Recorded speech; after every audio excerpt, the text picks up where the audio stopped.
Ibrahim tidak berpikir panjang, Ismail tidak berpikir panjang. Dia lepaskan kepemilikannya, dia lepaskan keinginannya, dia lepaskan genggamannya, dia lepaskan kemauannya. Ketika Allah meminta, ketika Allah memanggil, ketika Allah ingin, semua adalah milik Allah dan akan kembali kepada Allah. Maka diserahkan semuanya kepada Allah Subhanahu wa ta'ala. Allahu Akbar, Allahu Akbar, Allahu Akbar, Allahu Akbar, Allahu Akbar, Allahu Akbar, Allahu Akbar, Allahu Akbar, Allahu Akbar kabira, walhamdulillahi katsira, wa subhanallahi bukratan wa asila. La ilaha illallah wahdah, sadaqa wa'dah, wa nasara 'abdah, wa a'azza jundahu, wa hazamal ahzaba wahdah. La ilaha illallah wallahu akbar, Allahu akbar walillahil hamd. Alhamdulillahi nahmaduhu wa nasta'inuhu wa nastaghfiruh, wa na'udzu billahi min shururi anfusina wa min sayyiati a'malina. Man yahdihillahu fala mudilla lahu wa man yudlil fala hadiya lahu. Ashhadu an la ilaha illallah wahdahu la syarika lahu, wa ashhadu anna sayyidana wa nabiyyana Muhammadan abduhu wa rasuluh. Allahumma salli wa sallim ala sayyidina Muhammadin hadha rasulil karim wa ala alihi wa ashabihi ajma'in. Amma ba'du, fa ya ibadallah, usikum wa nafsi bitaqwallah, faqad fazal muttaqun. Wa qala Allah ta'ala fil Qur'anil Karim, a'udzu billahi minasy syaithanir rajim, bismillahir rahmanir rahim. Ya ayyuhalladzina amanu taqullaha haqqa tuqatih wa la tamutunna illa wa antum muslimun. Shadaqallahul azim. Allahu akbar, Allahu akbar, Allahu akbar walillahil hamd. Jamaah sidang salat Idul Adha yang dirahmati Allah, segala puja, puji serta syukur kita kehadirat Allah atas segala limpahan nikmat dan karunia yang telah Allah anugerahkan kepada kita semua. Hingga saat ini kita sama-sama dapat melaksanakan salat sunnah Idul Adha di masjid yang kita cintai ini dalam iman dan takwa kepada Allah Subhanahu wa ta'ala, sihat wal afiyah. Teriring doa semoga seluruh rangkaian amalan ibadah, baik yang sudah maupun yang akan kita lakukan, khususnya ibadah kurban kita di tahun ini, semoga senantiasa diterima dan mendapatkan keridhaan Allah Subhanahu wa ta'ala. Salawat teriring salam semoga senantiasa tercurah limpahkan keharibaan junjungan alam Sayyidina Muhammad sallallahu alaihi wa alihi wa sahbihi wasallam, yang telah membawa umatnya dari zaman kemusyrikan hingga menuju tauhid kepada Allah Subhanahu wa ta'ala. Dan semoga dengan kita memperbanyak membaca salawat kepada Rasulullah, tentunya bukan hanya sekedar kita membaca akan salawat itu saja, akan tetapi kita iringi juga dengan menjalankan syariat dan sunnah-sunnah yang sudah diajarkan oleh baginda Rasul. Insya Allah di yaumil qiyamah nanti kita semua akan mendapatkan syafa'atul uzma'nya, pertolongan yang begitu besar dari Sayyidina Muhammad sallallahu alaihi wasallam. Amin ya rabbal alamin. Ma'asyiral muslimin rahimakumullah. Dari atas mimbar ini Al-Fakir berwasiat khususnya kepada diri Al-Fakir dan umumnya kepada seluruh jamaah sekalian. Marilah senantiasa kita berusaha dengan sungguh-sungguh untuk meningkatkan kualitas keimanan dan ketakwaan kita kepada Allah Subhanahu wa ta'ala dengan takwa yang sebenar-benarnya, yakni dengan kita menjalankan apa yang sudah Allah perintah dan kita berusaha dengan sungguh-sungguh untuk menjauhi, meninggalkan apa yang telah Allah larang, agar kita mendapatkan kebahagiaan di dunia dan keselamatan di akhirat, hingga pada akhirnya semoga Allah kumpulkan kita bersama-sama di dalam surganya Allah Subhanahu wa ta'ala. Amin ya rabbal alamin. Allahu akbar, Allahu akbar, Allahu akbar, walillahil hamd. Hadirin jamaah yang dirahmati dan dimuliakan Allah, berbicara tentang Idul Adha yang sering kali kita kenal dengan Idul Kurban, maka tidak akan lepas dari kisah teladan Nabi Ibrahim alaihissalam bersama dengan keluarganya. Dalam hal ini adalah putra beliau, yakni Nabi Ismail alaihissalam.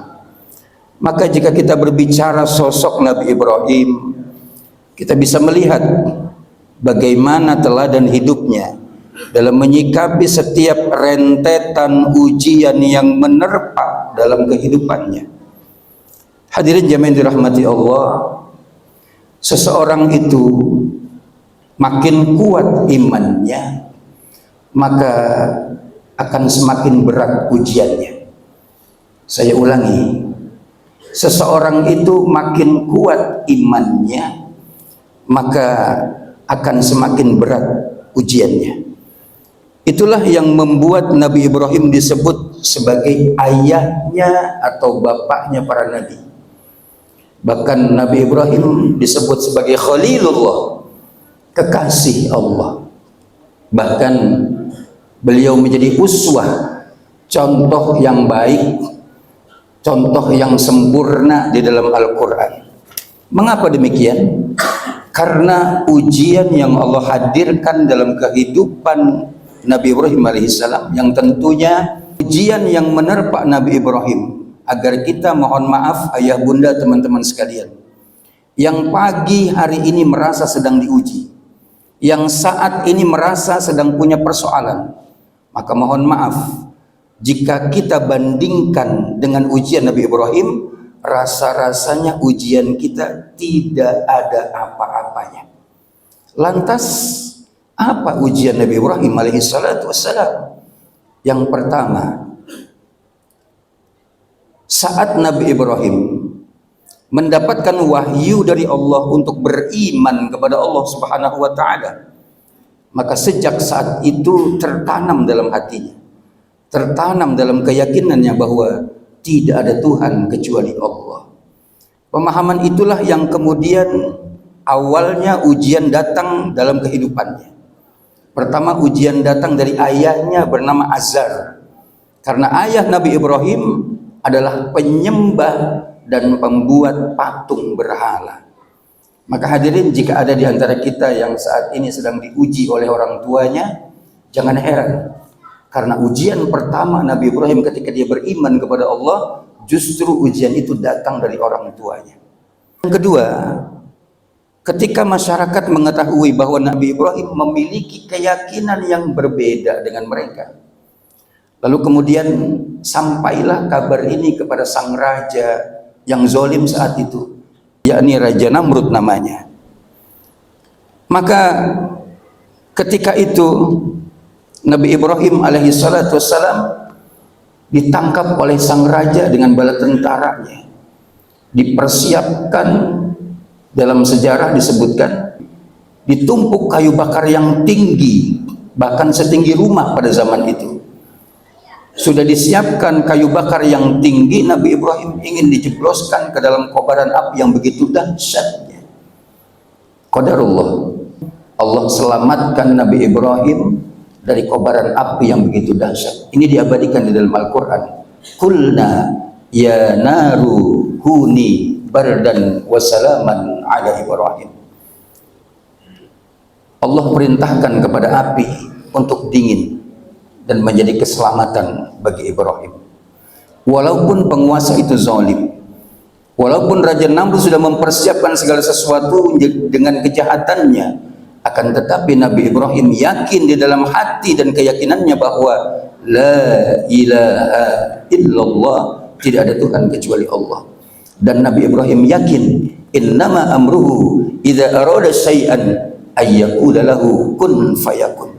Setiap perkara jika Allah yang sudah berkehendak, maka Allah tinggal berikan jalan kepada hambanya, kun fayakun, jadi maka terjadilah. Setelah itu kemudian Nabi Ibrahim punya seorang istri bernama Sarah yang kecantikannya luar biasa. Disebutkan dalam sejarah, seandainya pria manapun menatap wajahnya Sarah, pasti akan terpesona dengan kecantikannya. Lalu kemudian yang terjadi, Raja Mesir saat itu menggoda Sarah, punya istri yang cantik, menawan, mempesona. Nabi Ibrahim diuji lewat istrinya. Setelah itu kemudian Nabi Ibrahim diusir bersama dengan Sarah, dan pada waktu itu diberikan pembantu khadimah bernama Hajar.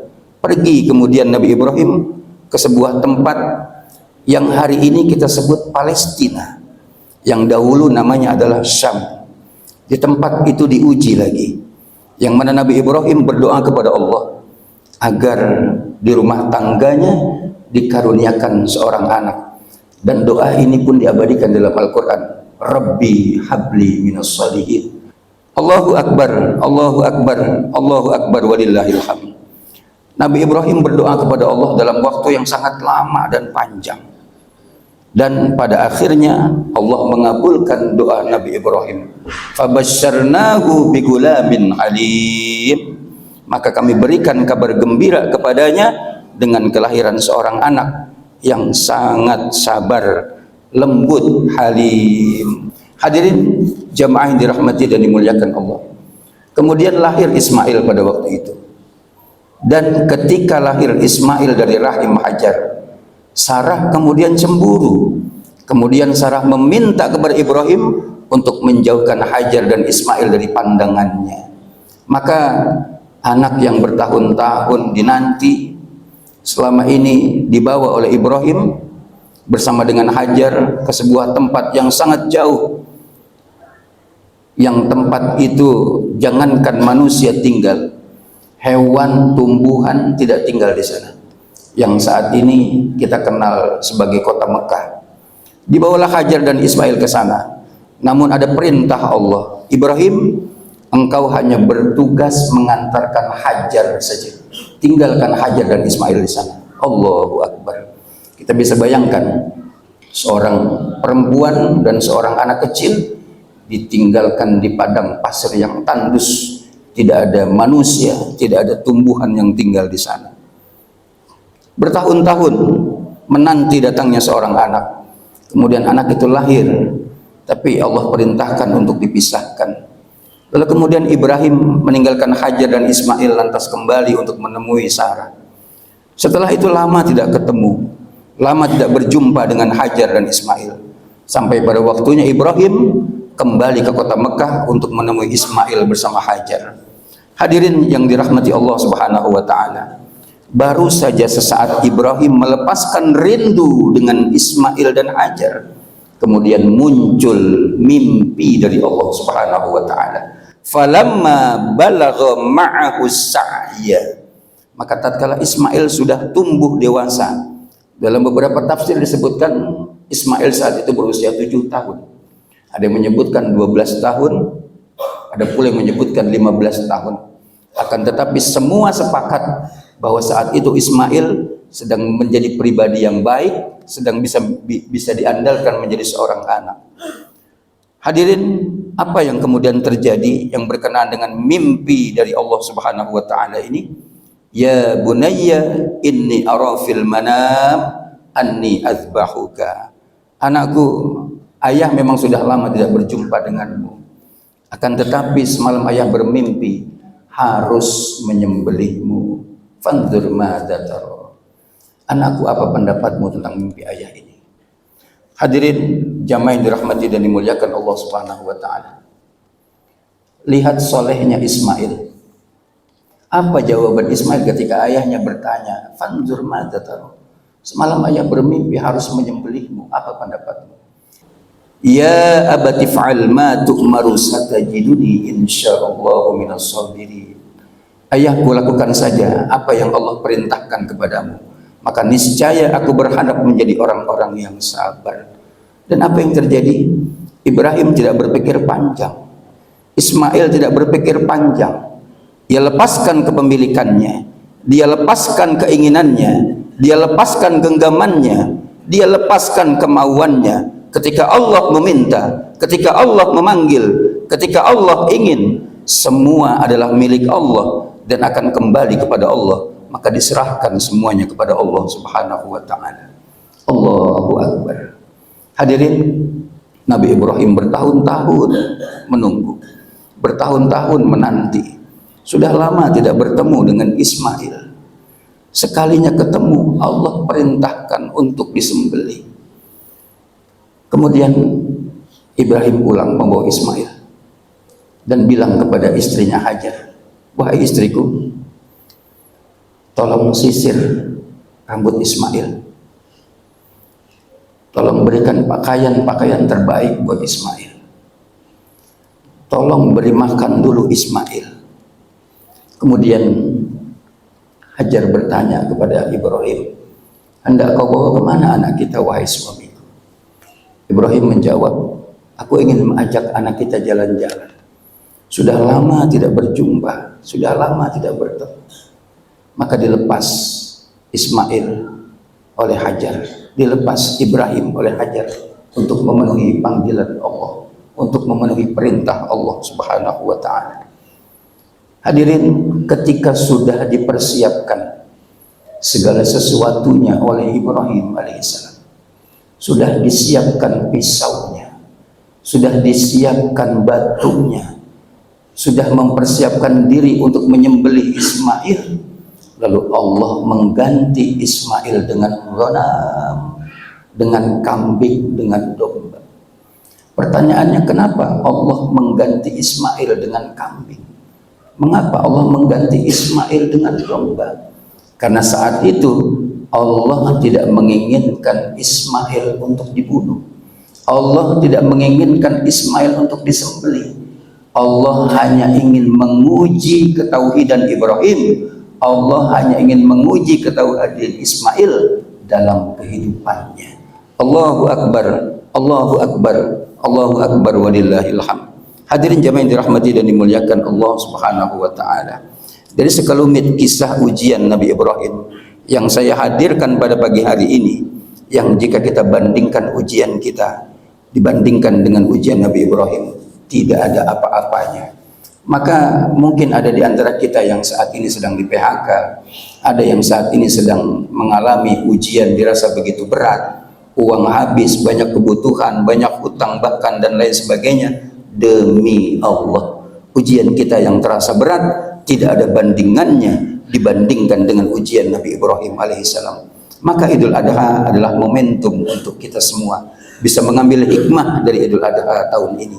Apa hikmah yang bisa kita ambil? Yang pertama adalah kesabaran. Sabar. Wasta'inu bis sabri was shalah. Dan minta tolonglah kepada Allah dengan sabar dan salat. Ma makna sabar? Apa itu sabar? Sabar itu bukan pasrah. Sabar itu bukan berdiam diri.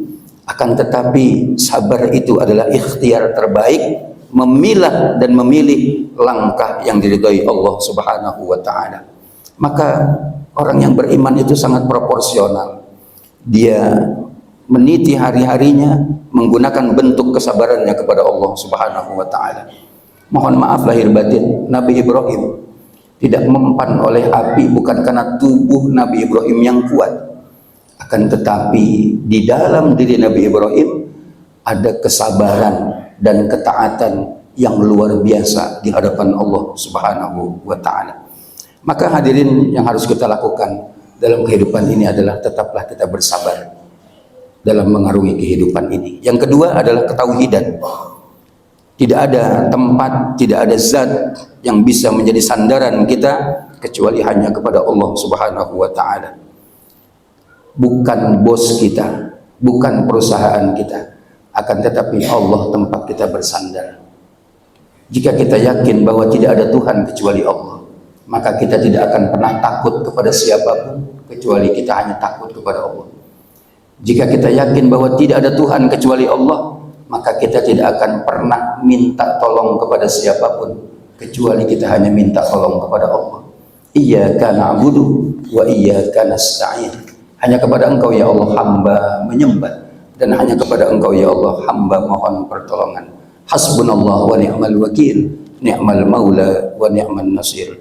Maka momen Idul Adha tahun ini mudah-mudahan menjadikan kita menjadi orang-orang yang sabar dan menjadikan kita orang yang istiqomah dalam iman dan takwa kepada Allah Subhanahu wa taala. Amin ya rabbal alamin. Barakallahu li wa lakum fil Qur'anil azim wa nafa'ani wa iyyakum bima fihi minal ayati wa dzikril hakim wa qur rabbighfir warham wa anta khairur rahimin.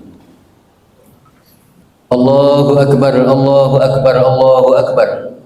Allahu akbar, Allahu akbar, Allahu akbar, Allahu akbar. Allahu akbar kabira walhamdulillahi katsira wa subhanallahi bukratan wa asila. La ilaha illallah wallahu akbar. Allahu akbar walillahil hamd. Alhamdulillahilladzi anzala sakinata fi qulubil mu'minin liyazdadu imanan ma'a imanihim. Ashhadu an la ilaha illallah wahdahu la syarika lah wa ashhadu anna sayyidana wa nabiyyana Muhammadan abduhu wa rasuluhu la nabiyya wa la rasula ba'da. Allahumma salli wa sallim wa barik ala sayyidina Muhammadin wa ala alihi wa sahbihi ajma'in. Amma ba'du fa ya ayyuhan nas ittaqullaha haqqa tuqatih wa la tamutunna illa wa antum muslimun. Qala Allah Ta'ala fil Qur'anil Karim, a'udzu billahi minasy syaithanir rajim, bismillahir rahmanir rahim. Innallaha wa malaikatahu yusholluna 'alan nabi ya ayyuhalladzina amanu shallu 'alaihi wa sallimu taslima. Allahumma shalli 'ala sayyidina Muhammad wa 'ala ali sayyidina Muhammad kama shallaita 'ala Ibrahim wa 'ala ali Ibrahim fil 'alamin innaka Hamidum Majid. Allahumma ighfir lil muslimina wal muslimat wal mu'minina wal mu'minat al-ahya'i minhum wal amwat. Rabbi ighfir lana ya Allah dzunubana wa liwalidayna warhamhum kama rabbawna shighara. Ya Allah ya Tuhan kami, ampunilah seluruh dosa-dosa dan kesalahan kami ya Allah. Dosa dan kesalahan kami kepadamu akan kelalaian kami dalam ibadah. Engkau maha tahu berapa banyak waktu salat kami yang sering kami lalaikan, bahkan kami tinggalkan dengan sengaja amal pada salat itu. Padahal itu adalah merupakan kewajiban kami kepadamu ya Allah. Engkau maha tahu ya Allah berapa banyak dari mata ini pernah melihat sesuatu yang engkau haramkan, dari telinga ini pernah mendengar sesuatu yang tidak engkau sukai, mungkin dari lisan ini pernah ada yang tersakiti hatinya dengan kata-kata kami, atau mungkin tangan ini pernah mengambil merampas sesuatu yang bukan haknya kami, kaki ini mungkin pernah melangkah ke tempat-tempat yang engkau tidak ridhoi. Ya Allah, di dalam hati kami ada kotoran, ada sombong, ada ujub, ada takabur, ada sum'ah. Ya Allah, buang semua kotoran hati kami ya Allah, gantikan dengan nur cahaya hidayah-Mu. Ya Rabbi, ampunilah juga dosa dan kesalahan kami kepada kedua orang tua kami, kepada ayah dan ibu kami, dan berikan kesempatan kepada kami anak-anaknya untuk bisa membahagiakan kedua orang tua kami. Jikalau ada yang hadir di masjid ini yang orang tuanya masih hidup di dunia ini, kami mohon kepadamu ya Allah, panjangkan umur ayah ibu kami ya Allah dalam taat ibadah kepadamu ya Allah. Berkahi rezekinya ya Allah, sehatkan badannya ya Allah. Jikalau ada yang sakit di antara kami orang tuanya saat ini, baik yang dirawat di rumah maupun di rumah sakit, angkat penyakitnya, sehatkan, pulihkan kembali kesehatan kedua orang tua kami, dan jadikan sakit yang ayah ibu kami derita menjadi ampunan dosa untuk mereka. Ya Allah, jikalau nanti mereka terlebih dahulu meninggalkan kami dari dunia ini, kami mohon kepadamu ya Allah, di tempat, di waktu, di saat yang tidak mungkin engkau tidak memperkenankan doa-doa kami, kami mohon kepadamu ya Allah, cabut nyawa ayah ibu kami ketika lisan mereka sedang berzikir kepadamu ya Allah. Cabut nyawa ayah ibu kami ketika lisan mereka sedang membaca Al-Quran ya Allah.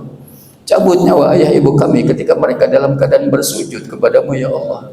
Matikan ayah ibu kami dalam husnul khotimah ya Allah. Jikalau ada yang hadir di tempat ini yang orang tua sudah wafat, sudah berada di alam barzakh, sudah berada di alam kubur, lapangkan kubur ayah ibu kami ya Allah. Luaskan kubur mereka ya Rabbi. Jadikan kubur ayah ibu kami menjadi raudhah min riyadil jannah, taman di antara taman-taman surgamu ya Allah. Demi Engkau yang maha pengasih lagi maha penyayang, jangan Engkau siksa ayah ibu kami di kuburnya ya Allah. Jangan Engkau azab ayah ibu kami di kuburnya ya Rabbi. Sebab kami tahu mereka tidak akan pernah sanggup untuk menerima siksa azab kuburmu. Kami anak-anaknya akan terus berdoa untuk keampunan dosa kedua orang tua kami, dan kami akan berusaha menjadi anak-anak yang soleh dan soleha. Ya Rabbi, kumpulkan kami bersama dengan ayah ibu kami, bersama dengan orang-orang yang kami sayangi, bersama dengan Sayyidina Muhammad sallallahu alaihi wasallam di dalam surgamu ya Allah. Rabbana ighfir lana wa li ikhwanina alladhina sabaquna bil iman wa la taj'al fi qulubina ghillan lil ladzina amanu rabbana innaka ra'ufur rahim. Rabbana atina min ladunka rahmatan wa hayyi' lana min amrina rashada. Allahumma ya Ghaniyyu ya Hamid, ya Mubdi'u ya Mu'id, ya Rahimu ya Wadud, aghnina bihalalika an haramika wa bi ta'atika an ma'siyatik wa bi fadlika amman siwak. Rabbana atina fid dunya hasanah wa fil akhirati hasanah wa qina adzabannar. Ibadallah, inna Allaha ya'muru bil adli wal ihsan wa ita'i dzil qurba wa yanha 'anil fahsya'i wal munkari wal baghi ya'idukum la'allakum tadhakkarun. Fadhkurullaha al-'azima yadhkurukum washkuruhu 'ala ni'amihi yazidkum wa la dzikrullahi akbar. Selamat hari raya Idul Adha 1447 Hijriah. Wal 'afu minkum. Assalamualaikum warahmatullahi wabarakatuh.